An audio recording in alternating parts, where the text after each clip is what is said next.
Hi everyone, so in today's video we will talk about the science behind losing fat, because we know summer is around the corner and all of us, we want to get shredded and to look good. So that's why we will go a little bit further into scientific mode. So as you probably know already, we can lose fat either by dropping our calorie intake or by increasing our effort. Further along the way, after the weight drops, there needs to be some adjustments because the metabolic adaptation takes place. So in order to make progress continuously, you have to drop the calories or increase the effort. We have to keep in mind that the bigger the deficit, the bigger the weight drop will be. But if the gap is too wide, there will be a loss of lean body mass, and we don't want that.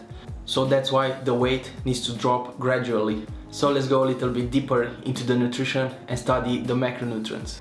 So when it comes to protein, the leaner the athlete, or if he is a strength athlete, the bigger the protein intake must be. We have a few studies in our article, you can check them. The recommendation of those studies are around 2.3 up to 3.1 grams per kilogram.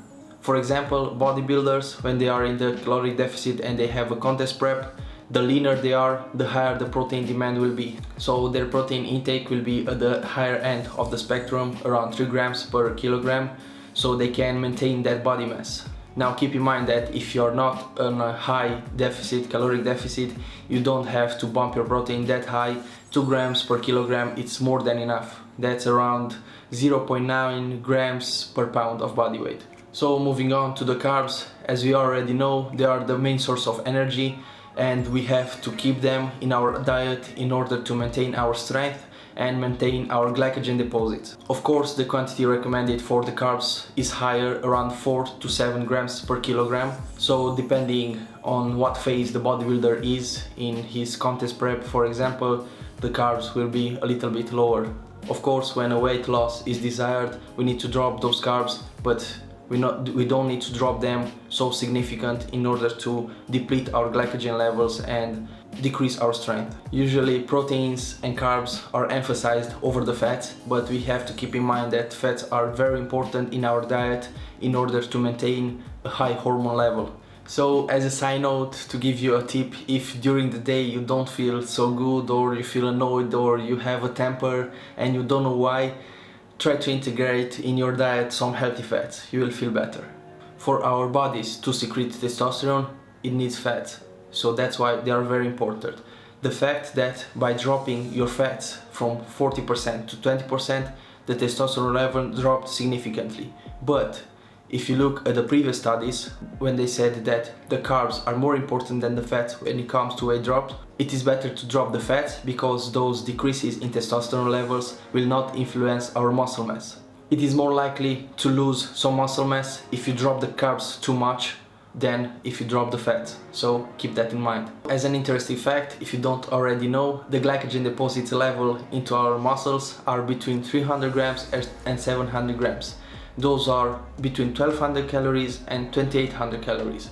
So if you have a high intensity workout for an hour, those glycogen deposits can drop from 36 up to 39%. Let's move on to exercise. As we already know, we can drop the weight only with exercise, but it's not really recommended. If you don't take care of the nutrition side, it will be a little bit difficult. But we have to study these two sides. So there was a study conducted between two groups. The first group did only exercise and they dropped the weight only with exercise, and the second group dropped the weight only by caloric restriction. So the results came that the first group with only exercise preserved more muscle mass and they have an improvement of maximal oxygen consumption. We went further to find some studies that compared the weight drop between aerobic exercises and strength exercises, strength workouts. So those are cardio and bodybuilding, gym workouts. For the cardio group, during 12 weeks, the drop was 1.76 kilograms, and for the strength group was 0.86 kilograms. As a conclusion for this study, we have to keep in mind, like I said before, that nutrition and workouts go hand in hand, and without either one of them, it will be a little bit difficult to obtain those results that you want. You can check the full article on our website, eaglestatics.com, and if you want some help in order to lose some fat, we can help you. We have our online coaching option, or we have our meal plans and workout plans depending on your goals. For those of you who are fortunate enough to have the gyms reopen, we have those, and for those of you who are not so fortunate, we have some home workouts. So be free to check them, and if you have some questions, leave them in the comments below. Until next time, Eagles, fly above the clouds.